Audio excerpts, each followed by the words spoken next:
o peso vem maior, né? A gente apanha primeiro, né, para depois ter a oportunidade de compartilhar.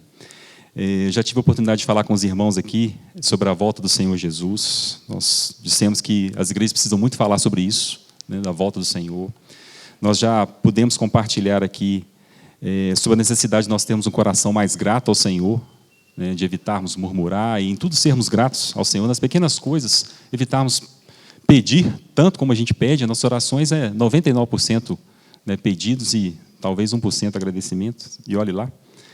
E também nós tivemos a oportunidade recentemente de falar com os irmãos, de compartilhar aqui com os irmãos sobre o culto que agrada a Deus. E nessa noite, ainda nessa sequência aí de pensamentos, porque à medida que nós formos falando aqui, nós vamos interligando essas oportunidades anteriores que nós estivemos falando com a igreja, nós vamos falar sobre o propósito de Deus para a nossa vida. Amém? Deus, irmãos, Ele tem muitas bênçãos para dar para cada um de nós. Ele tem um propósito abençoado para nossas vidas. Mas esse propósito ele só vai acontecer, só pode acontecer, se nós buscarmos ao Senhor de todo o coração. Em Jeremias 29:13, diz assim: buscar-me-eis e me achareis quando me buscardes de todo o coração. Muitas vezes nós não entendemos o propósito de Deus para a nossa vida. Às vezes não conhecemos, não buscamos conhecer, ou ao menos pensamos nisso. A gente vive a nossa vida como se fosse um boi no pasto, sem preocupação. Pensamos em comer, beber, né? Muitas vezes até vestir, né? Casar, comprar, vender, né? Coisas perenes que vão passar muito rapidamente, né? Com a expectativa de vida hoje, se nós vivermos 100 anos, é muito, né? Seria, assim, extraordinário já. Mas nós trocamos, às vezes, esses 100 anos aqui por uma eternidade. O que é uma eternidade diante de 100 anos? 100 milhões de anos, 1 bilhão de anos, 1 trilhão de anos, diante de 100 anos que nós vivenciamos aqui. Mas nós não pensamos no eterno, nós não pensamos no plano espiritual na maioria das vezes. O texto que nós vamos falar hoje, ele fala sobre a história de Moisés. Nós vamos pincelar um pouco sobre a vida de Moisés. E Moisés ele teve, né, a oportunidade de vivenciar na vida dele a realização do propósito de Deus. E nós vamos perceber isso, né, ao longo da nossa explanação, ao longo da nossa fala, em 3 pontos principais. Nós vamos falar sobre aprender o propósito de Deus, entender o propósito de Deus e, por último, aceitar o propósito de Deus. Como eu disse, muitas vezes nós, como nós falamos antes, nós não temos um coração grato, então a gente passa a murmurar, reclama de tudo. As mínimas coisas que acontecem conosco que a gente acha que é difícil, a gente tem mais reclamar do que tentar entender o porquê daquilo acontecer. Essa semana tive uma experiência, antes de a gente adentrar aqui na mensagem propriamente dita, ainda na introdução, de compartilhar com um colega meu de trabalho, durante o deslocamento até uma cidade onde nós iríamos trabalhar aqui próximo, uma vivência que ele teve de um amigo, até um irmão de uma outra igreja, que ele teve um acidente ali na curva do Engenheiro, né, a maioria que conhece onde no caminho que vai ali para Bom Jesus, de Caratinga a Bom Jesus do Galho, e esse acidente salvou a vida dele. Olha que coisa. Num primeiro momento, pensa, mas como que o acidente salvou a vida dele? Não, ele capotou o carro, mas o acidente salvou a vida dele. Não, ele foi salvo no acidente? Não, o acidente salvou a vida dele. Mas como que é isso? Aí ele me explicou, né? Ele capotou o carro, teve perda total e tudo mais, mas não chegou a machucar muita coisa, mas nesse acidente ele teve a oportunidade de fazer uma bateria de exames depois do acidente e descobriu que ele tinha um câncer de próstata. E ele era muito jovem, tinha menos de 30 anos. Dificilmente ele iria fazer algum exame nessa fase da vida dele que fosse detectar esse problema tão precocemente. Graças a essa bateria de exames, ele descobriu essa doença, tratou e hoje está em plena saúde, vivendo muito bem. Então a gente pensa assim, poxa, mas um acidente fez com que ele descobrisse uma coisa que reverteu num benefício para ele. A gente pensa, né, será que se eu tivesse um acidente desse eu teria ficado murmurando? Por que aconteceu comigo esse acidente? Eu sou tão trabalhador, sou tão servo do Senhor, vai acontecer comigo um acidente, ele teve perda total do carro, não tinha seguro, que coisa triste, ficar reclamando, não. Deus abençoou ele, não reclamou também, né? E teve esse salvamento aí muito maior do que naquele acidente. Mas talvez eu, principalmente, ficaria murmurando, reclamaria, né, de ter tido aquele acidente, não entenderia. E ele pôde entender o que teve naquele, que propósito teve naquele acidente na vida dele. Foi um livramento que ele teve duplo, né, ao invés de ter sofrido um mal maior no acidente, que não sofreu, ainda teve a oportunidade de evitar um mal maior lá na frente, que poderia ter ceifado a vida dele precocemente. Vamos abrir em Êxodo 14, versos 14 a 16. Esse textozinho pequeno ele vai servir de norte para a nossa reflexão de hoje à noite. Êxodo 14, de 14 a 16. Eu vou ler e peço que os irmãos acompanhem, assentados como estão. A partir do verso 14. O Senhor guerreará por vós, por isso acalmai-vos. Então o Senhor disse a Moisés: por que clamas a mim? Ordena aos israelitas que marchem. E tu ergue e estende a tua mão com a vara sobre o mar e abre-o, para que os israelitas passem pelo meio do mar em terra seca. Amém? O povo de Israel, meus irmãos, primeiramente com a história de José, uma história tão bonita, aqueles irmãos que já tiveram a oportunidade de ler, no livramento que o Senhor deu ao povo de Israel, um cuidado que teve com o seu povo de forma tão especial, através da vida de José, que passou por tantos sofrimentos, foi levado cativo para o Egito. Estou falando de José, mas eu vou chegar em Moisés. Foi levado cativo para o Egito e lá se tornou governador do Egito. Ali ele teve a oportunidade de salvar não só o povo do Egito, porque eles passaram por um momento de fome muito grande, mas com a administração realizada por José, por intermédio da sabedoria que Deus deu a ele, pôde beneficiar aquele povo nos tempos de dificuldade que eles tiveram condições de passar pelos 7 anos de seca, que foram tão intensas ali no povo do Egito, e com ele também foram salvos a sua família, né? O povo de Jacó, então chamado, que passou a se chamar Israel, se tornou o povo de Israel, o povo escolhido do Senhor. Esse povo, ele iniciou então ali no Egito, né? Essa família foi ali para a terra de Gósen, criar ali as suas ovelhas, né? O seu gado, e ali foi crescendo, ficando numeroso, e os anos foram se passando. Passaram gerações, até que aquele faraó que conhecia José, que vivenciou aquele benefício todo que teve ali aquele povo, foi trocando as gerações e tal, e assumiu determinado faraó que já não conhecia mais nada disso, já não considerava mais o povo de Israel com aquela importância que tinha, mas passou a ter por eles uma preocupação muito grande, porque eles eram em número que incomodava. Esse povo é muito grande, eles são maiores do que nós, qualquer hora eles vão se voltar contra nós. Então nós temos que dominar esse povo, porque afinal de contas eles estão aqui de favor na nossa terra.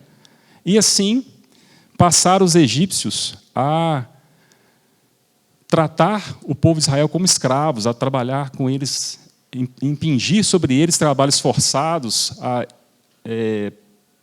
fazer com que eles tivessem um sofrimento no dia a dia ali, trabalhando para o povo do Egito e buscando ali subjugá-los.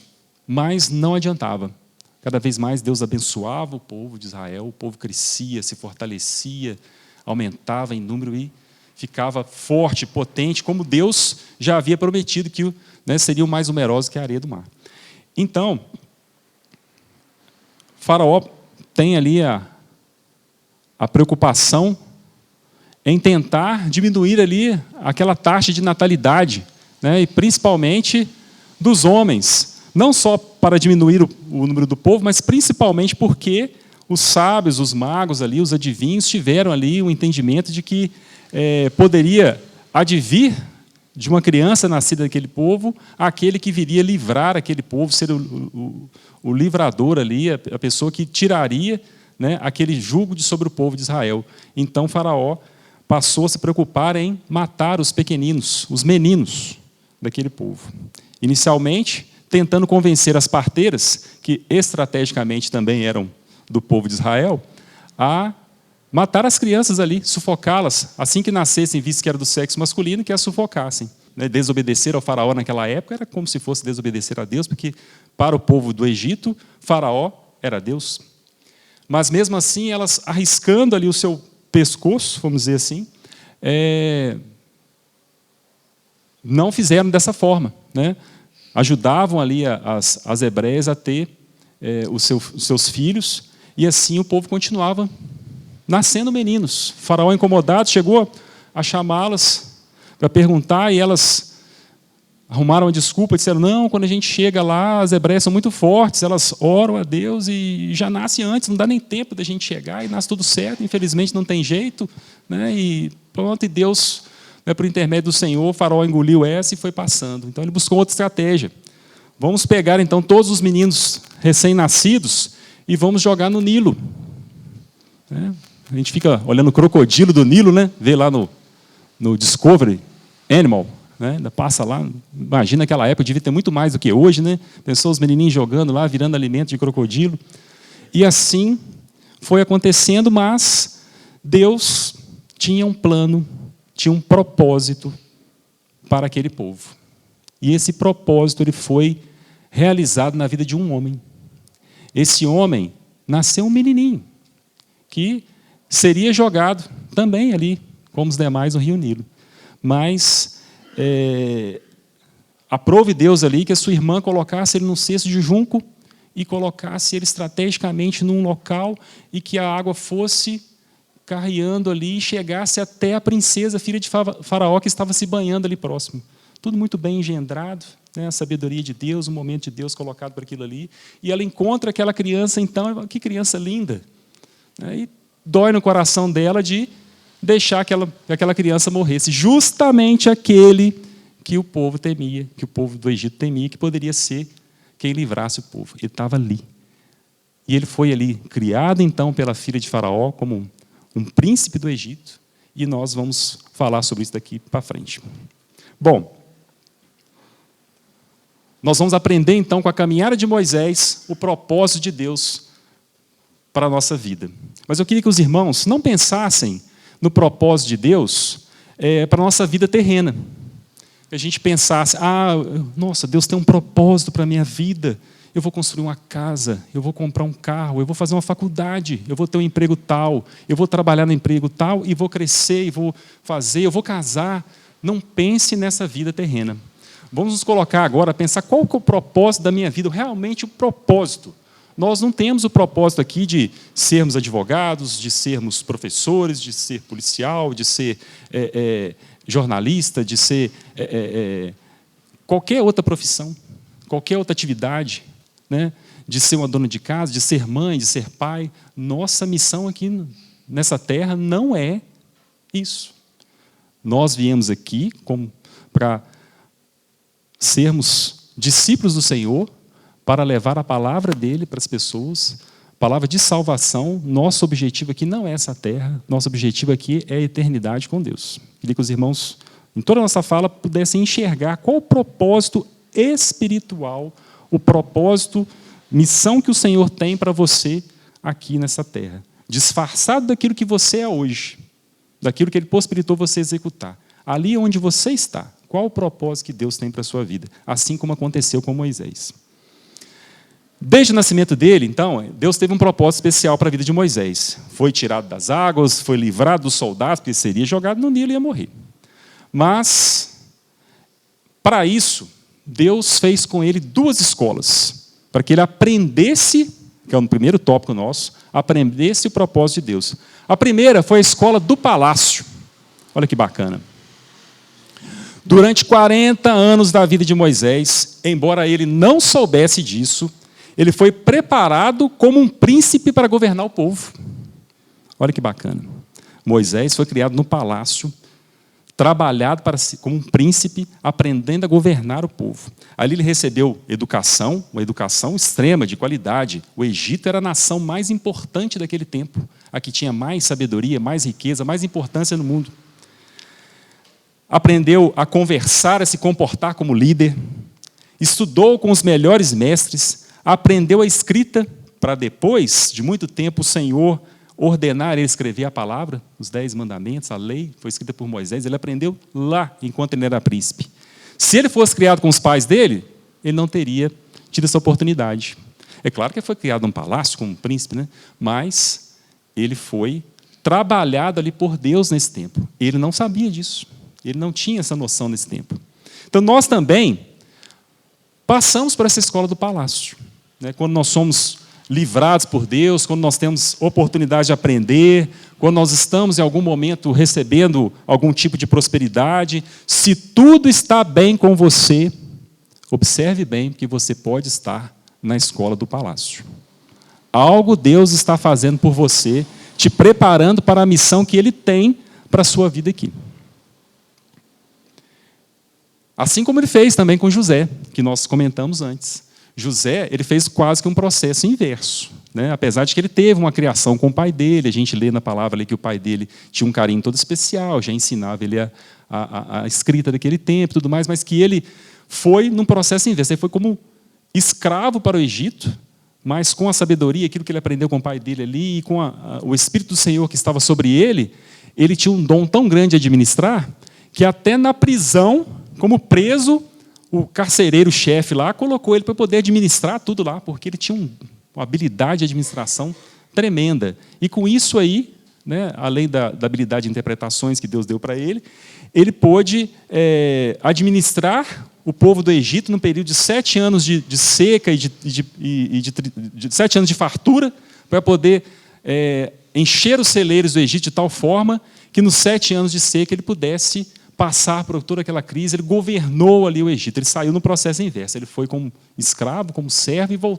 e cresceu ali como governador.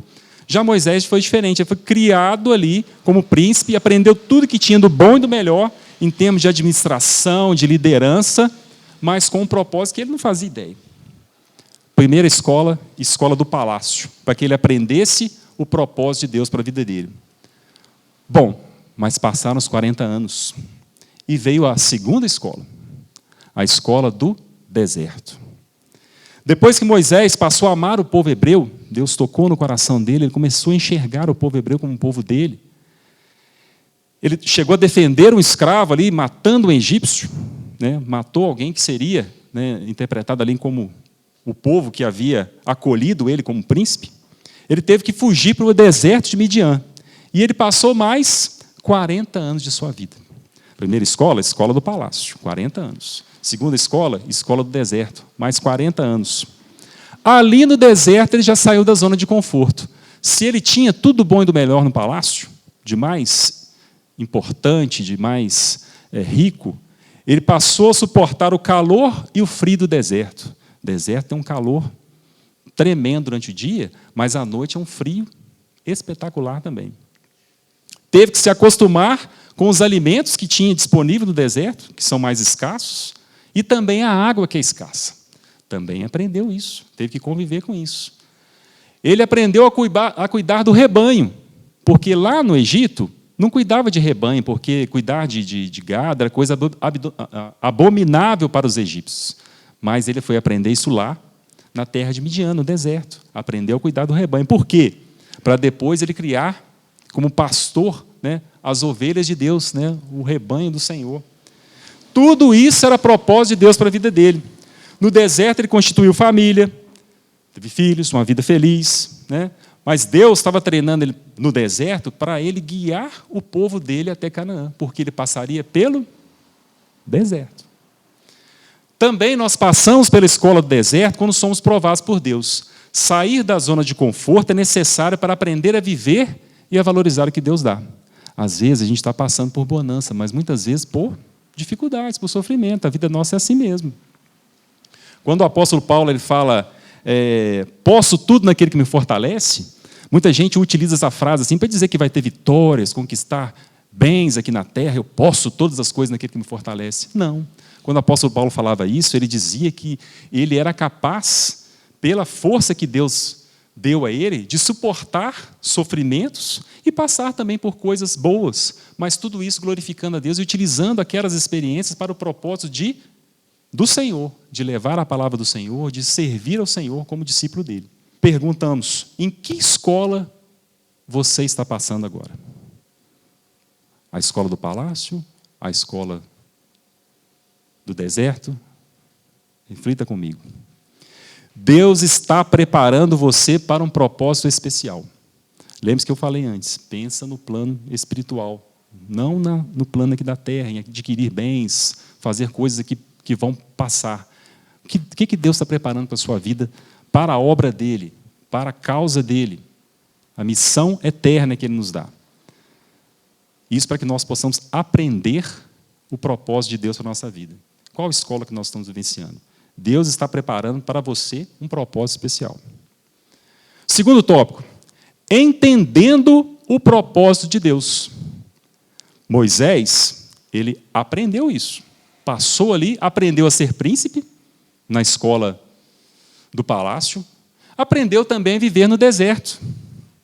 Teve todo o ensinamento ali na experiência de vida, afinal de contas, 40 anos não é pouca coisa. Aprendeu ali nas duas escolas. Aprenderam a coisa, mas então ele não tinha entendido por que eu estou passando por isso. E às vezes isso acontece com a nossa vida. Por que eu passei por isso? Por que eu comecei na minha vida tal atividade, fui passando por tais e tais locais, hoje cheguei onde estou, né? Convivi com determinadas pessoas, casei com fulano ou ciclano, ou tive um filho tal. Por que eu convivi com uma pessoa assim assado? Por que eu tive fulano como meu patrão? Por que eu tive um colega de trabalho assim assado? Por que alguém da minha família teve esse sofrimento e eu convivi com isso? Uma série de coisas que pode ter acontecido na sua vida. Reflita comigo. Você pode ter aprendido nessas escolas uma série de coisas, mas pode não ter entendido. E assim foi com Moisés. Passar pela escola do palácio ou a escola do deserto, para Moisés foi inevitável, ele não teve escolha. Não teve escolha para isso. Mas entender o porquê foi uma opção. Com mais de 80 anos de idade, Moisés recebeu o chamado de Deus na sarça ardente. Está lá em Êxodo 3, de 1 a 14, não vou ler por causa do tempo, os irmãos podem ler depois, o livro de Êxodo. 80 anos. Imagina, muito antes aqui, a gente já está querendo pendurar a chuteira espiritual há muito tempo. Né? Com 80 anos, ele foi iniciar, depois de ter passado por essas duas escolas. Foi naquele momento que ele entendeu o propósito de Deus para a vida dele. Mas não foi fácil o entendimento, não. Ah, não, beleza. Falou que na sarça eu tenho que fazer isso? Ok, vou lá. Não, ele relutou. Moisés começou não. Deus falando com ele na sarça ardente. E ele começou a questionar, né, a pôr dificuldade. Né, como diz aqui o bom mineiro, pôs o pé no toco. Não dá para mim. Eu não sei falar, eu sou pesado de fala, alguns interpretam esse pesado de fala como gago, não sei, ou alguma dificuldade ele apresentou de falar.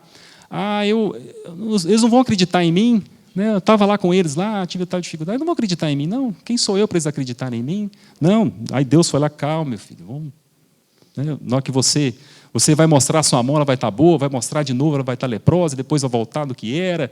Né? Você pega a sua vara que está na mão, joga no chão, vai virar uma cobra, uma serpente, depois você pega no rabo da serpente, vai voltar, ela vai ser uma vara novamente. Você, com esses sinais, o povo vai acreditar em você, mas apresentando dificuldade, ele, não, mas eu sou ruim de fala.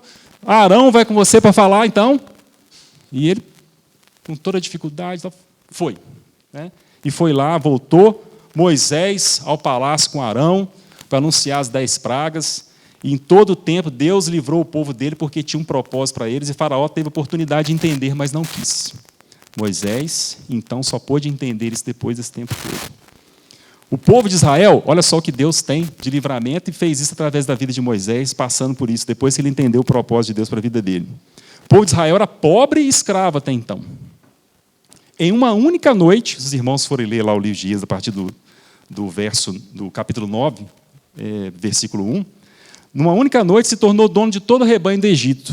Em uma noite, as casas e palácios dos egípcios foram destruídos por uma chuva de pedras. Matou tudo. A terra de Gósen, onde morava o povo de Israel, não aconteceu nada. Egito todo destruído, aos frangalhos, prejudicado. O povo de Israel, belezinha. As casas dos hebreus foram preservadas e em outra noite se tornaram donos de todo alimento da terra, porque as plantações dos egípcios foram destruídas por gafanhotos. Lá na terra de Gósen, onde estavam o povo de Israel, nada. Ao saírem, o povo de Israel levou todos os tesouros dos egípcios, despojaram os egípcios, como fala a palavra do Senhor em Êxodo 12, a partir dos versos 35 e 36, despojaram os egípcios, eles foram praticamente pagando para eles ir embora, no final das contas, depois que os primogênitos, a praga dos primogênitos ocorreu, que foi a última. Não há como fugir do propósito de Deus ser feliz. A gente volta lá na história, e vê toda a dificuldade que o povo teve, e não tem como fugir do propósito de Deus ser feliz.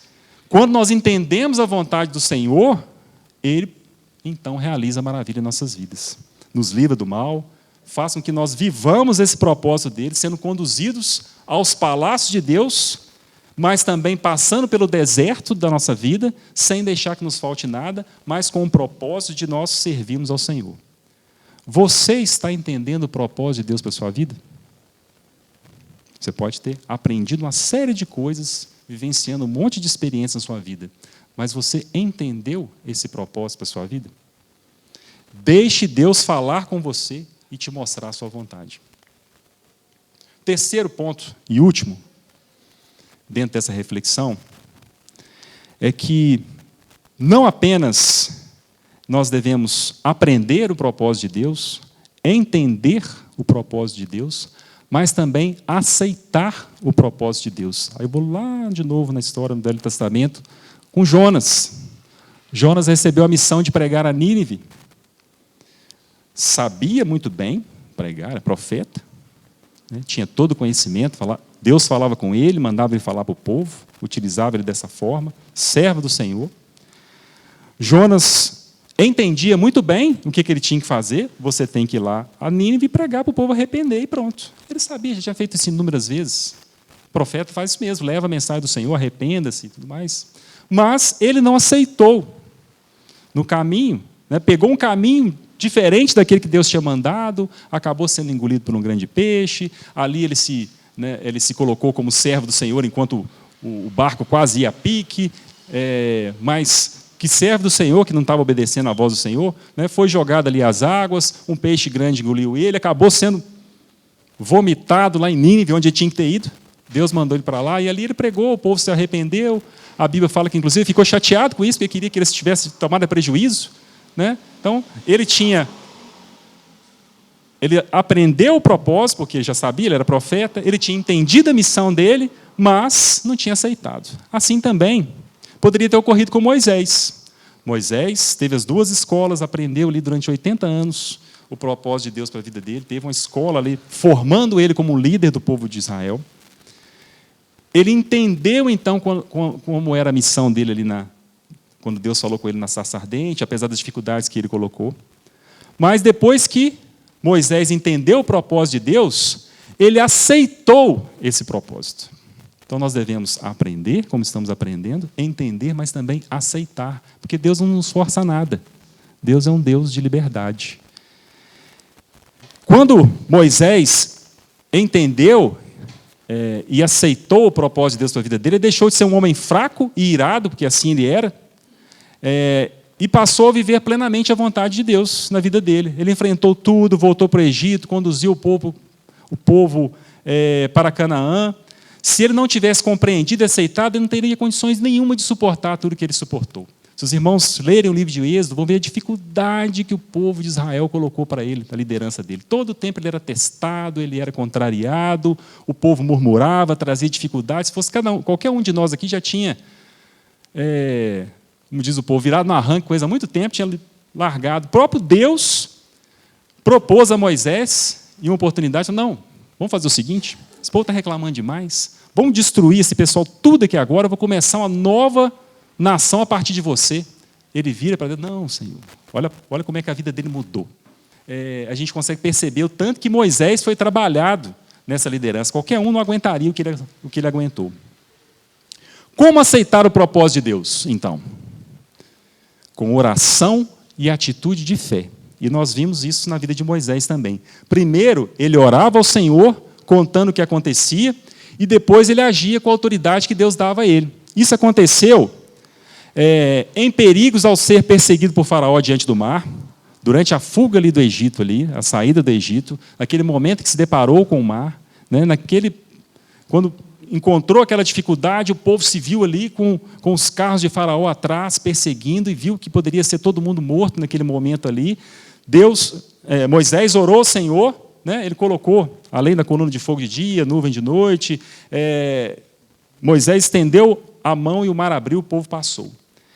Depois estendeu a mão, o mar se fechou para livrar o povo e mostrar que o caminho de Deus tem os seus propósitos e esse propósito não tem volta, pois retroceder é a perdição. Moisés então orou ao Senhor e Deus deu a ele ali a autoridade para realizar. Também nas águas de Mara, depois de cantar e de se alegrar do outro lado do mar, depois que passou pelo mar, o povo foi lá e queria beber água, deu sede, começou a reclamar e tudo mais, né? E for ver, a água era amarga. A água que eles encontraram era amarga. Moisés, o que ele fez? Desesperou, murmurou, desistiu, voltou para trás, chutou o balde? Não. Orou ao Senhor, Deus mostrou a ele uma árvore, lançou um galho daquela árvore na água, a água ficou sã. Em momentos de fome, também no deserto de Sim, quando eles iam caminhando, os alimentos que trouxeram do Egito tinham acabado, né? Não tinha jeito. O povo novamente reclamando, né? Moisés orou novamente ao Senhor e Deus mandou o maná, fazendo chover pão do céu para alimentar o povo. Êxodo 16, de 1 a 10, fala isso. Depois, diante da gula do povo, eles se enjoaram do maná. Não, o maná está ruim, está enjoativo, todo dia a mesma coisa. Né? Chegaram a chamar de pão vil, tanto que murmuravam. Né? Queriam comer carne. Mas o rebanho também acabando no deserto, não tinha condições de ter carne para todo mundo o tempo todo. Eles murmurando, reclamando, Moisés orou de novo, pediu a Deus, Deus enviou as codornizes para eles. Depois o povo teve sede novamente, passou um tempo a mais, o povo chegou a um lugar chamado Refidim, e não tinha água para beber. O povo murmurou novamente contra Moisés, reclamando dele, questionando a liderança dele, falando que ele tinha levado eles para a morte. Ele, com toda a paciência, orou ao Senhor novamente. Deus mandou que ele tocasse na rocha, jorrou água e eles beberam. Diante dos inimigos, começaram a surgir os povos ao redor, querendo impedir o povo de chegar a Canaã, querendo impedir o propósito de Deus para aquele povo. Os amalequitas atacaram o povo de Israel. Moisés, entendendo o propósito de Deus, foi orar no monte, novamente orando, profetizando a vitória de mãos erguidas sobre o povo de Deus, lá enquanto o braço dele estava erguido, né, o povo prevalecia, o braço dele cansava ali, com o tempo o povo perdia, eles perceberam isso, Josué passou a sustentar o braço dele ali, foi quem o sucedeu depois, né, aprendeu essa liderança com ele ali, por intermédio da obra do Senhor que era realizada na vida dele, e ali venceram aquele povo. Mesmo com tudo isso, o povo não entendeu. Achavam ótimo ser livrado das pragas, ter prosperidade, comer pão do céu, água no deserto, passar pelo meio do mar, mas não acreditaram, rejeitaram o propósito de Deus para suas vidas, sentiam saudade dos pepinos, alhos e cebolas do Egito. Que trem ruim, né? Pepino, alho e cebola. Sentiam saudade de pepino, alho e cebola do Egito. Não que você... É bom, mas não é essas coisas, né? Sentiam saudade disso. Né? Então, para aceitar o propósito de Deus, meus irmãos, é com oração e atitude de fé. Aí nós repetimos aqui. Deus tem um propósito para você. Concluindo essa fala de hoje, breve, mas que fala ao nosso coração, buscando ter esse olhar espiritual, qual o propósito de Deus para a minha vida? Qual o propósito de Deus para a sua vida? Já parou para pensar nisso? Nós precisamos aprender com as experiências que Deus nos possibilita no dia a dia, mas também não só aprender e jogar para lá, entender e aceitar aquilo que Deus quer para você através daquela experiência que você vivenciou, através daquela oportunidade que você está tendo. Moisés, ele passou por isso tudo aqui, não foi para ter nenhuma benesse nessa terra. Afinal de contas, nem na terra prometida ele pôde entrar. Então ele foi só um instrumento de Deus, e que instrumento! Porque através da vida dele, do livramento do povo de Israel, muitos e muitos e muitos anos depois, pôde advir daquele povo Jesus. E esse Jesus foi morto na cruz por mim e por você. Se não fosse o agir de Deus, o cumprimento do propósito de Deus na vida de Moisés, lá atrás, o plano de Deus para a nossa vida aqui, hoje, não estaria cumprido. Não podemos ser como o povo de Deus, no deserto, murmurando de tudo que acontece, mas nós precisamos ser como Moisés, aprender a ter uma vida de oração. Antes de tudo que acontecer na nossa vida, temos uma atitude de fé, buscar a orientação do Senhor para cada passo da nossa vida. Tudo que Deus faz é para mostrar o seu propósito. Os nossos olhos humanos, carnais, limitados, não conseguem enxergar isso. Se nós não tivermos uma vida com Deus, uma vivência próxima com Deus, como Moisés teve, de ser amigo de Deus, de conversar com Ele, de ter intimidade com Deus, nós não conseguimos enxergar o propósito de Deus para a nossa vida nas mínimas coisas que acontecem. E tudo tem um propósito. Cada mínima coisa tem um propósito. Quando Deus tem um propósito especial para alguém, Ele guia à frente, guia atrás, abre o mar, livra de perigo, faz chover pão do céu, brotar água da terra, Ele faz acontecer. Pensa no tanto de livramento que você já teve na vida, no tanto de oportunidades que você teria de não estar nem vivo hoje, mas Deus te trouxe aqui, nessa noite. Você já aprendeu, entendeu e, principalmente, aceitou o propósito de Deus para você? Ore e tome atitudes de fé para viver o propósito de Deus. Amém, meus irmãos?